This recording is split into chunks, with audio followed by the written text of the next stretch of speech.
You don't deserve any of this. You didn't build it. Your father did. That's what my stepmother Clara said to me, right before handing over the company I helped create to her golden boy son, and smiling like she'd done me a favor. I'm Miles, 34 years old, interior architect, project manager, and co-founder of what was once my dad's dream company. He and I built it together from the ground up. Every brick, every blueprint, every contract. But he died last year, and the second his casket hit the ground, Clara started rearranging everything, starting with my future. Dad had married Clara when I was 20. She was sleek, smart, manipulative, in a way that looked like charm if you didn't know better. And she came with a son, Alex. A couple years younger than me, but Clara treated him like some misunderstood genius. Never had a job that lasted longer than 6 months. Bounced between music, art school, fashion, then consulting, whatever that meant. Meanwhile, I was the one in the trenches with Dad, scouting properties, meeting clients, drafting proposals late into the night. I wasn't just his son. I was his partner. When Dad passed, he left no final words for me. Just a note. Talk to Clara. She'll handle the estate. I didn't think much of it then. Grief made everything blurry. I trusted her, at least enough not to imagine what would come next. Then came the day of the company's restructuring. Clara threw a memorial luncheon on the 1-year anniversary of Dad's death. Dozens of friends, old clients, staff, even the mayor showed up. She made a speech, cried at all the right moments. And then she dropped the bomb. In honor of Daniel's legacy, she said, holding Alex's hand like she was about to give him away in marriage, we're officially naming Alex as the new creative director and co-owner of D&M Interiors. I know Daniel would be so proud. I blinked. What? There were whispers, a few claps, confused smiles. Alex gave a humble nod, pretending to look shy while soaking in the applause like it was his birthright. I stood there frozen, wine glass shaking in my hand. This wasn't just a title. It was my position, my equity, my blood and sweat. Clara walked over to me afterward like nothing had happened, lips painted in that perfect cold smile of hers. Don't look so shocked, Miles, she said. You're still part of the team, but this is what's best for the brand.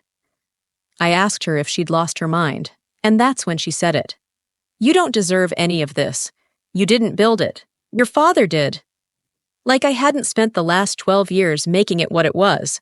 Like I was just some background employee, a lucky intern who tagged along. I left the event without saying another word. People tried to stop me. Some even texted me that night to ask if I was okay. I wasn't, not even close. The next morning, I walked into the office and found my nameplate gone, replaced with Alex Whitmore, co-owner and director. He sat in my chair, feet up on my desk, scrolling through Instagram like he ran the place. I went home, pulled out the original partnership agreement Dad and I had signed, but it was gone. The drawer where I kept it had been emptied, replaced with a single piece of paper. Access to confidential documents is now restricted by Clara Whitmore, CEO.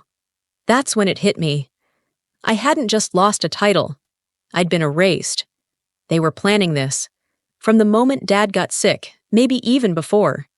And if they thought I was going to roll over and let it happen, they had no idea who they were dealing with. Because that night, when I went back to the house to pick up a few of Dad's things, I saw something that made my blood run cold. The basement door was cracked open, and inside, the vault where my father kept all his estate documents, it was wide open, and something was sticking out from one of the folders, something with my name on it. That's when I realized, this wasn't just betrayal, it was fraud. And I had just found the first piece of proof. My fingers trembled as I pulled the folder out of the safe. Thick beige cardstock, aged at the edges, labeled in my father's handwriting. Partnership Agreement, Miles D. I stared at it, barely breathing. I wasn't crazy. They had hidden it.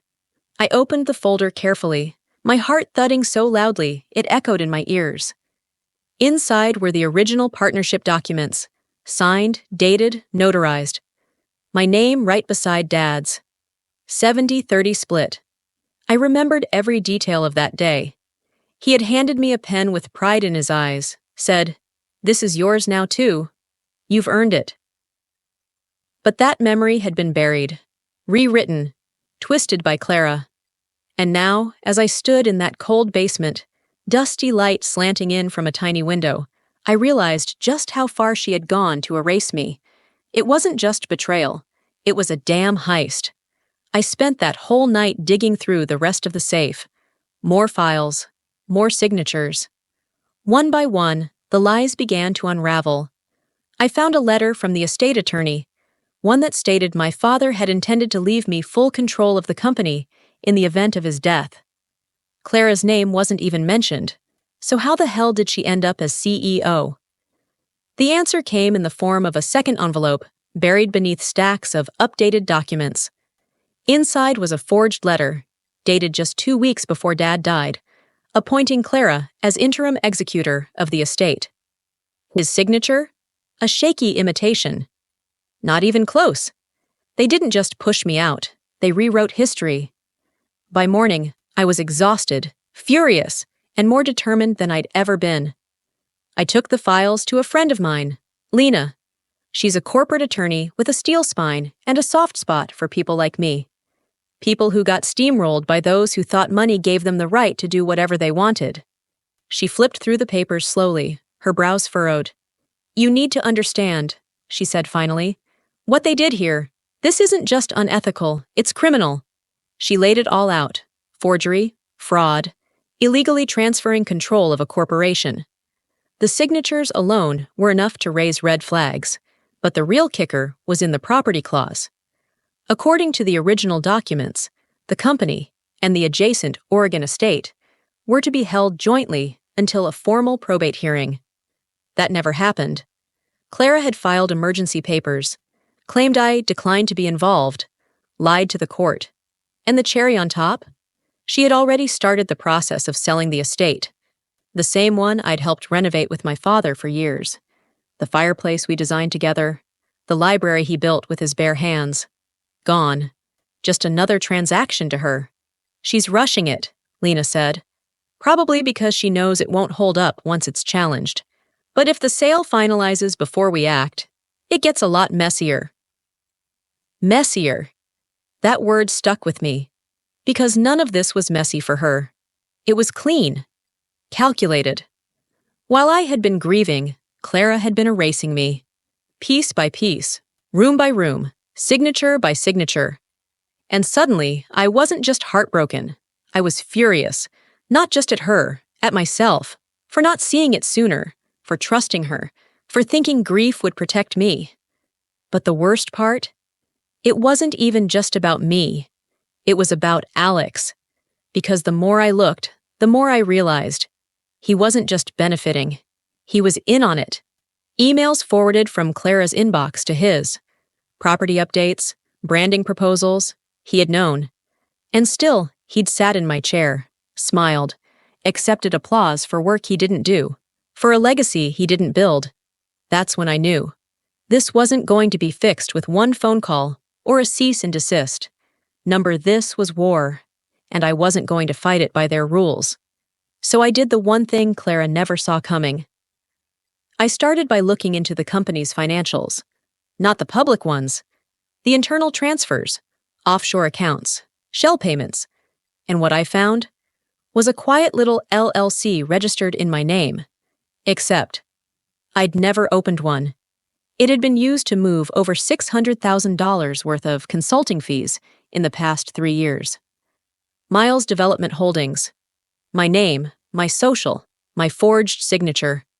I sat there in Lena's office, staring at the screen. My hands went cold. "You see now?" she whispered. I nodded. This wasn't just theft. It was identity fraud. And with one report, I could bring everything crashing down. I couldn't sleep after what I found. That forged LLC in my name used to funnel hundreds of thousands of dollars. My name, my identity, twisted into some financial ghost they moved money through. It wasn't just betrayal anymore. It was a full-scale identity hijacking. Lena and I put together everything we had. Signatures, emails, financial reports. Every forged document was a nail in the coffin, and there were so many. We had enough to press charges, but something didn't sit right. I didn't want just legal justice. I wanted them to feel it, to know what it felt like to be erased, to lose something that mattered. That's when Lena gave me a piece of news that made everything fall into place. "They've missed 3 mortgage payments on the estate," she said, eyes narrowed. "Another 30 days, and it goes into pre-foreclosure." I sat back in my chair. "You're serious?" "Oh, I'm dead serious. They're bleeding money. Your dad's savings are gone. The rebrand flopped. And from what I can tell, they're betting on selling the estate to bail themselves out." I couldn't believe what I was hearing. All those years of hoarding power, of manipulating Dad, of shoving me aside. They were banking everything on that house. The place Dad and I built together. The one Clara now called her sanctuary in press releases. The one she gave Alex his own creative studio in. I stared at the photo they had used in the listing. The library windows. The fireplace. My fingerprints were still all over that place. And now? I could take it back, not with a fight, not with lawyers, legally, silently, perfectly. Lena helped me set up a buyer profile under a shell company. We worked with a third-party agent. The sale wouldn't be public until the closing. I didn't even need to show up. Just the wire transfer. All I had to do was wait. And while I waited, I kept playing my part. Clara called me once, probably trying to fish for whether I suspected anything. I kept it light. "Still trying to figure things out," I told her. "Been a rough year?" She pretended to sympathize. "You know we still care about you, right?" I smiled at the irony. "Sure, Clara, I know." Meanwhile, Alex sent out a press release about his visionary new direction for the company. New logos, new clients, new designs. They were burning through what little was left, trying to keep the illusion alive. And then came the day. The agent called. We closed. I transferred the funds. Wire confirmed. Deed in process. The estate was mine. And they had no idea. I still remember the exact moment it hit me. I was sitting in my car outside the property, watching from a distance. Alex and Clara walked out of the house together, gesturing at the lawn, probably imagining how they'd redesign it for their fake lifestyle brand. They smiled like they had won, but they were standing on my front lawn. I could have ended it there, but I wanted them to feel it, the way they had made me feel. So I waited for the final moment. The eviction notice. Lena filed it the next morning. The sheriff would deliver it in 3 days, and then, just to twist the knife, I scheduled a company-wide shareholder meeting. Clara and Alex didn't show up, but I made sure to send them a recording. I stood at the podium, document in hand.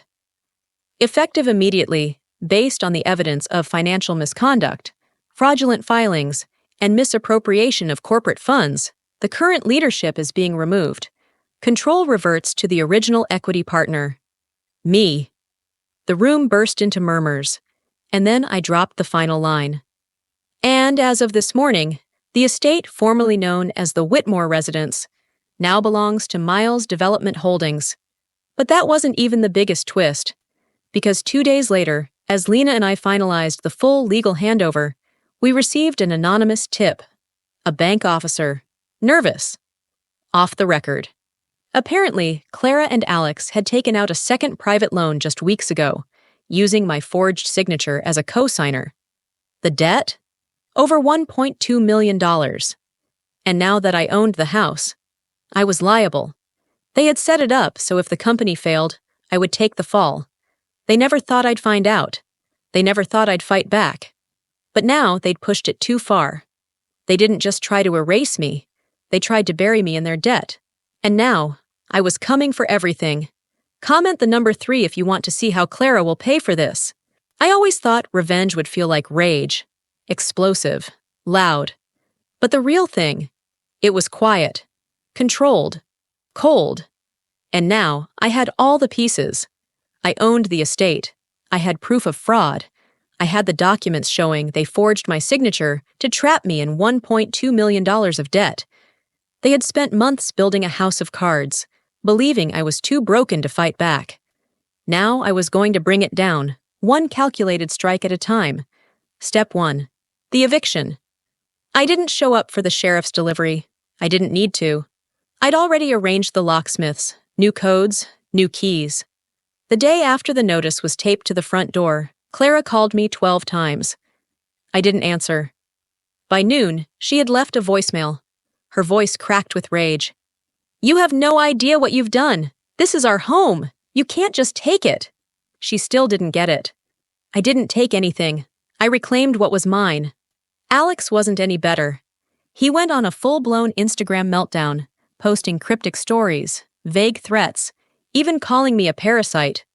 I screenshotted everything. Because the next part? It was legal. And I needed every detail. Step 2.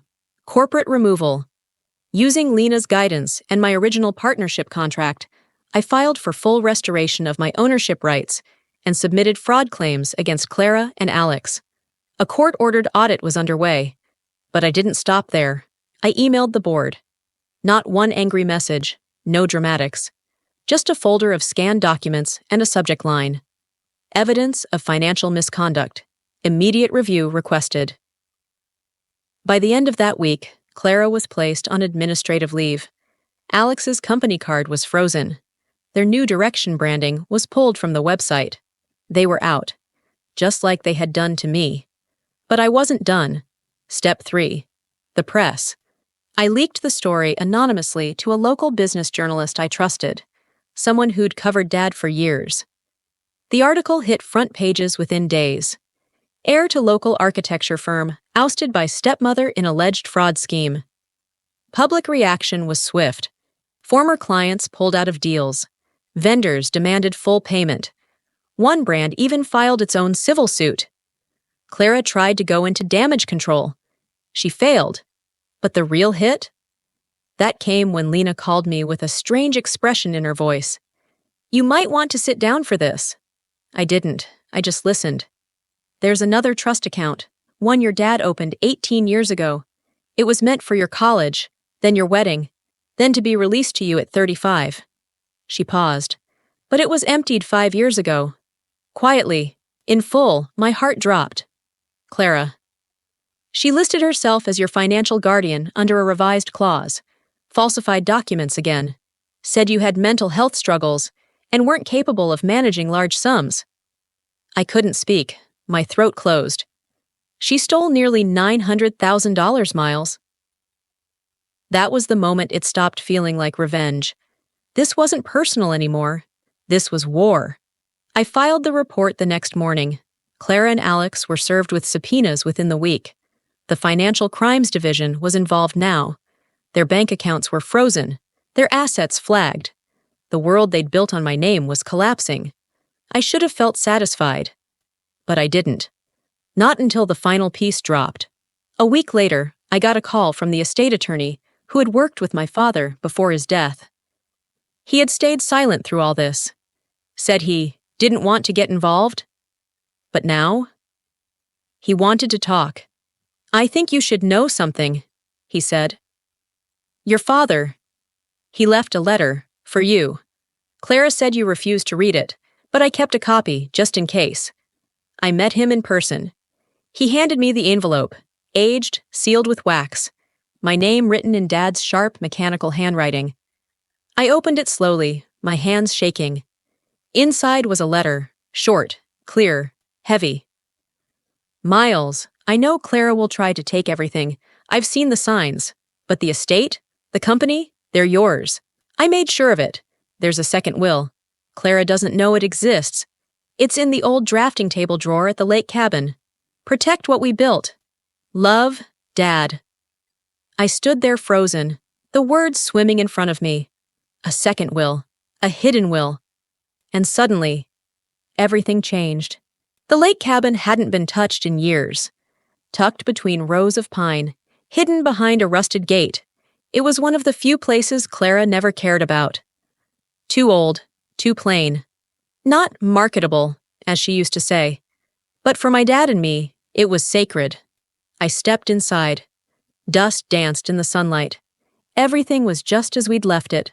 The old drafting table still in the corner, my father's favorite mug still sitting near the window. I walked straight to the table. The drawer stuck at first, then creaked open. Inside was the original copy of the second will, signed, notarized, undeniable. And in it, my father had left everything, the company, the estate, all financial assets, to me. Clara wasn't mentioned once. I held the paper in my hands, my heart pounding, knowing what this meant. Everything they had built, on lies, on forged signatures, on fraud, was about to collapse. And not just symbolically, legally. We filed the document immediately. The court expedited the review, given the fraud case already in motion. And when the judge saw it, everything moved fast. Clara's fake executor rights were revoked. All company shares she had transferred to herself and Alex, nullified. She tried to contest it, claimed the will was fake, that I had planted it, that my father would never cut her out. But the forensic experts tore that claim apart in days. Ink analysis, paper aging, signature verification. It was authentic. It was over. The court ruled in my favor on all fronts. I was reinstated as sole legal owner of the company and all properties. Clara and Alex were ordered to repay the embezzled funds. But of course, they didn't have the money, which meant their assets were seized. Their personal accounts, frozen. Their cars, auctioned. Their lifestyle, gone. And the final blow? Clara was indicted for financial fraud, identity theft, and will suppression. Alex was charged as an accomplice. The trial was public, brutal. Headlines screamed their downfall. Socialite stepmother and son exposed in inheritance fraud scandal. And I? I sat quietly in the back of the courtroom, not saying a word, just watching them unravel. At sentencing, Clara tried to look at me. Maybe she expected pity, regret. But I gave her nothing, because she had tried to erase me, and now she was the one disappearing. Alex got probation and community service. Clara, 3 years minimum, with no chance of early release. When the gavel came down, I finally exhaled. Years of being silenced, sidelined, used. It ended right there, in that courtroom. But the most powerful moment didn't happen in court. It happened a week later, back at the lake cabin. I sat at the drafting table, laying out designs for the company's next big project, a mentorship program for young architects from underrepresented communities. Something my company would have never funded while Clara was in charge. A new legacy, built on purpose, not ego. I looked out the window, the lake shimmering under the afternoon sun, and felt something I hadn't felt in years. Peace, not revenge, not triumph, just peace. Because in the end, I didn't need to destroy them. They did that to themselves. All I had to do was survive long enough to take back what was mine. And now, I was finally free. Free to build, free to lead, free to live on my own terms. And for the first time in my life, I didn't feel like a background character in someone else's story. I was the author now, and they were just a footnote. Comment the number 3 if you think Clara got exactly what she deserved. And don't forget to subscribe for more true revenge stories like this.